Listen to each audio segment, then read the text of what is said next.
Welcome back. Today, we're diving into what I think is the single most important ingredient for predicting customer value. We're going to engineer a feature that literally acts like a customer's vital sign. It's a score that's going to tell us if a customer is still with us or if they've silently disappeared. Let's get right into it. The biggest trap you can fall into with this stuff is trying to predict how much a customer will spend when they might not even be a customer anymore.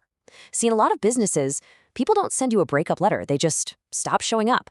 This creates what you could call a ghost in the data, a silent churn that your standard machine learning models are totally blind to. So, how do we find these ghosts? Well, we can't, but we can engineer a solution. We're going to create a brand new feature from scratch, the probability of being alive score, or P-alive. Just think of it like a vital sign, a pulse check for every single customer in our database. And right now, we're going to walk through the exact recipe to create it. Our recipe today has 4 main steps. First, we'll get our ingredients ready. That's the RFM metrics. Then we'll train a really specialized probabilistic model. After that, the magic happens. We calculate that vital sign. And finally, we'll put it all together into our new supercharged dataset. Okay, first up, prepping those ingredients. We need to take our raw transaction data and translate it into a language our special model can actually understand. And that language is RFM. RFM stands for Recency, Frequency, and Monetary Value. It's a classic for a reason, and it is the absolute foundation for what we're building. It basically boils down to 3 simple questions. How recently did they buy?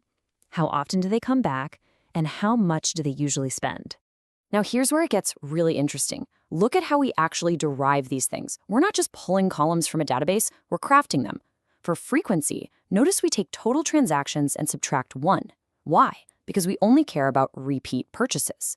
And for recency, it's not just their last purchase date, it's the span of time between their very first and their very last purchase. T, or tenure, is just how long they've been a customer, period. And this little table here, this tells a huge story. The average tenure, T, is about 182 days. So customers have been around for about half a year on average. But, and this is the key part, look at the average recency. It's only 60 days.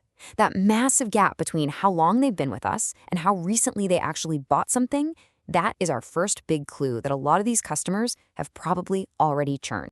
All right, with our RFM ingredients all prepped, we can finally train our model.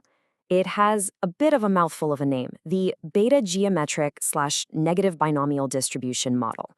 We're just going to call it BG/NBD. The real genius of this BG/NBD model is that it's basically doing 2 things at the same time. On one hand, it's learning the buying rhythm of a customer for the whole time they're active. But on the other hand, it's modeling a totally separate thing the moment that same customer is likely to just drop out and become inactive for good. Now, for the model to learn these patterns, it needs to see repeat behavior, right? So we focus our training on the heart of our business, the nearly 99.8% of customers who have come back at least once. Don't worry, we'll handle that tiny sliver of one-time buyers in a little bit. So after we train the model, it spits out these 4 little parameters. Now, you don't need to be a stats wizard here. Just think of it this way. R and alpha have basically captured the general buying habits of our customers, while A and B have learned their general quitting habits. The model has just distilled the behavior of thousands of people into 4 numbers. Pretty cool. And now, we get to use this trained model to finally calculate our secret ingredient, that customer vital sign. So after all that work, what did we actually get? What are these powerful new signals that the model just unlocked for us? We get 3 incredibly powerful new features. The star of the show, of course, is Prob-alive. That's our customer vital sign. But wait, there's more. The model also gives us forward-looking predictions, like the expected number of purchases each customer is going to make in the next 30 and 90 days. It's all based on their own unique history and their probability of even being around to buy anything. But the most important number on this entire slide is that mean Prob-alive score. Look at it, it's just under 2%. This is a massive revelation. It confirms what we suspected from the RFM data. The model is telling us that the vast majority of our repeat customers are probably gone for good. And what about those 11 one-time buyers we set aside? Well, since the main model needs repeat business to work, we handle them with a simple, common sense approach. We estimate their P-alive score using something called exponential decay.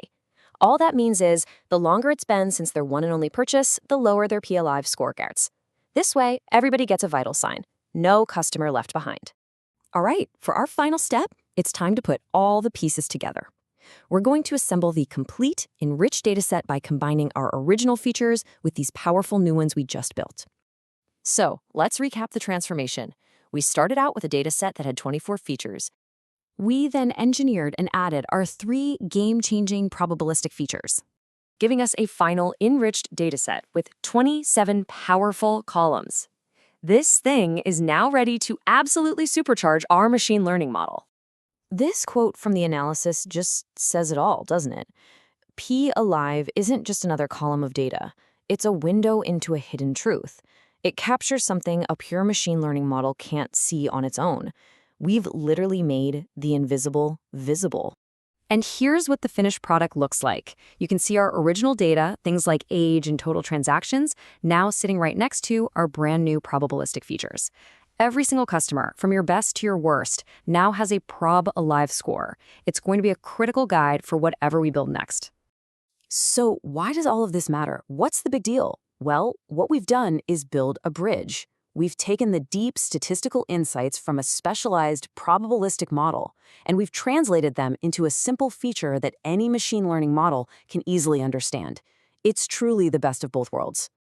We've successfully engineered our secret ingredient, and we've calculated a vital sign for every single customer.